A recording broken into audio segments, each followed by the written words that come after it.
If you're interested in starting a YouTube channel for fun and/or profit, check out the YouTube Producer's Handbook 2nd edition.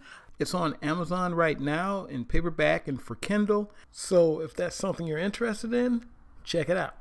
If you want to be notified when Breakfast Club videos go up, remember to subscribe and click the bell. You say you wanna try, but you never do. Sugar, there's a reason why we lose. You say you wanna cry, but you never do. Sugar, there's a reason why we lose. Hey guys, Nathan Brandon Masters, Breakfast Club Wednesdays.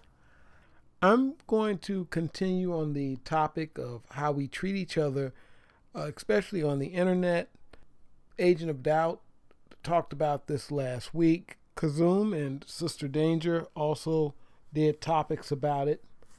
I think social media has made us dismissive of other people and quick to fight, especially concerning the fact that we're not face-to-face with people.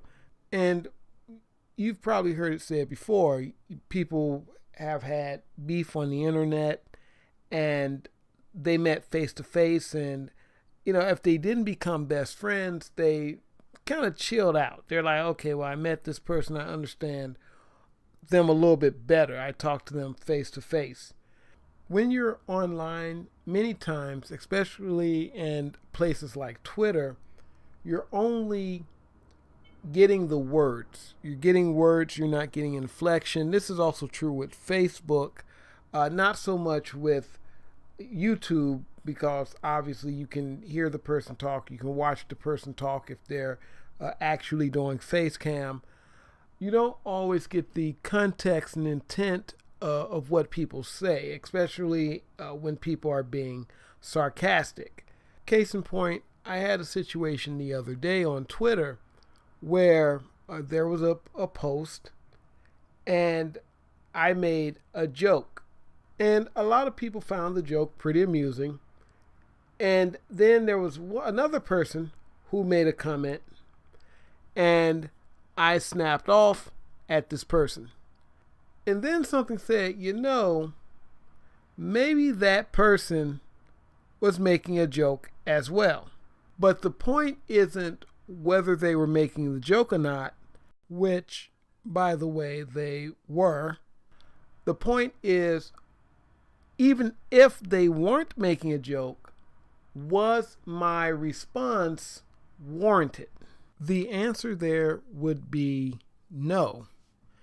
And it was odd because it wasn't characteristic of how I usually do things. But for some reason, I just became incredibly annoyed, and I just snapped at this person.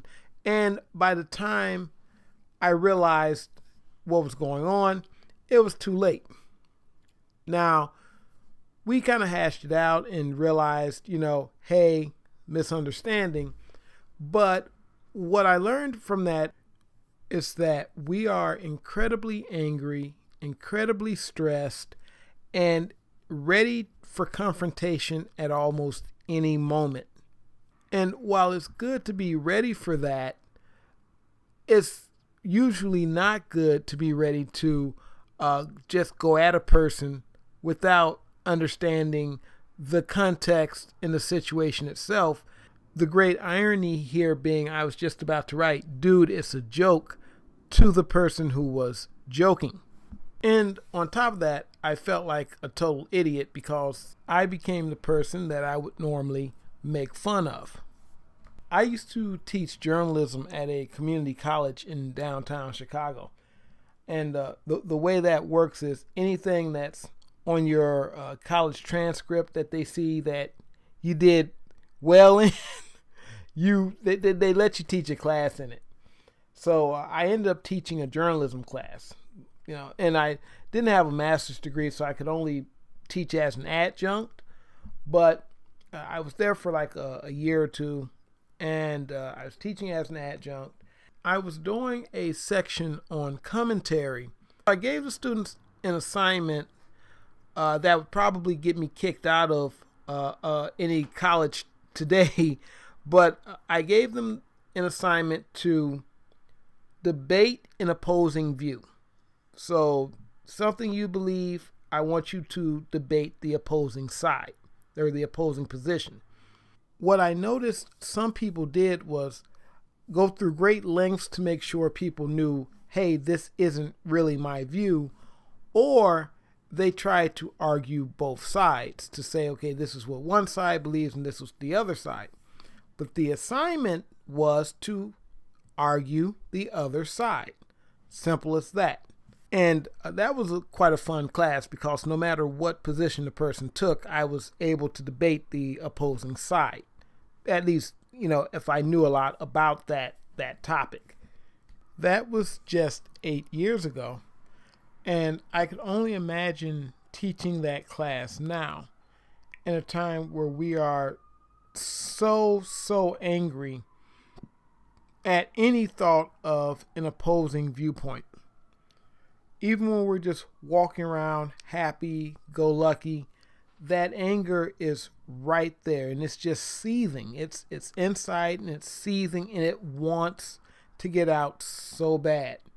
And any chance it gets, especially when you're not expecting it, when you're not thinking, it comes out. And I've seen people who are completely open to it and they just kind of embrace it. They feel they have the right to be mad. Sometimes they do. There's a lot of times they don't. But the fact that we are so angry really detracts from any kind of true effort to find common ground or to do any real good or any real problem solving.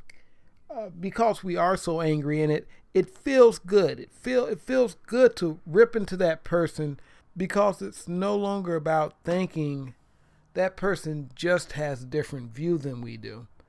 It goes into thinking that the person is deeply flawed and they're evil. And some people do have repugnant views. Some people do have views that would be considered evil.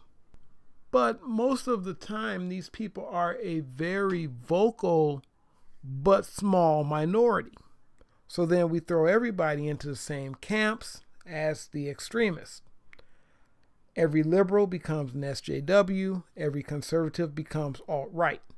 And we pretend that there is no middle ground, no nuance to any conversation ever.